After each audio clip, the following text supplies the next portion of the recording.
दोस्तों हमारे YouTube channel पर आप लोगों का स्वागत है। आप लोगों के लिए सुंदर सा गाना लाए हैं। आप लोग को अच्छा लगे तो कमेंट बॉक्स में ज़रूर बताना, लाइक सब्सक्राइब शेयर करना और पूरी वीडियो बहन देखना ज़रूर। पिया झूलनी लई हमोती झील से जई के साइकिल से न, पिया झूलनी लई हमोती झील से जई के साइकिल से न।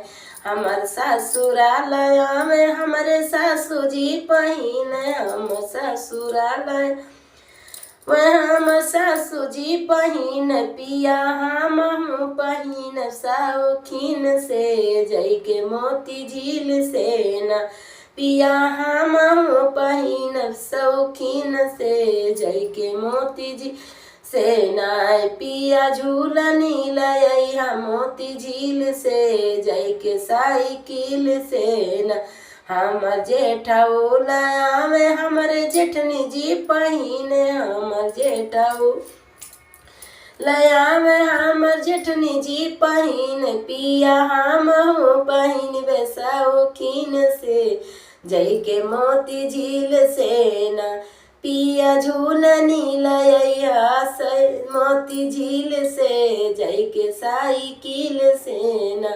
हमर देवरा लयावे हमरे छोटी जी पहिन, हमर देवरा अवे हमर छोटी जी पहिन, पिया हम पहिन शौकीन से जई के मोती झील से न, पिया हम पहिन शौकीन से जई के मोती झील से न। पिया झूलनी लइया साइकिल से जई के मोती झील से न। हमर ननदी नंदोइया लयावे हमरे ननदी जी पहिन, हमर नंदोइया लयावे हमर ननदी जी पहिन, पिया हम पहिन शौकीन से जई के मोती झील से न, पिया हम पहिन शौकीन से जई के मोती झील से न। पिया झूलनी लइया मोती झील से जई के साइकिल से न।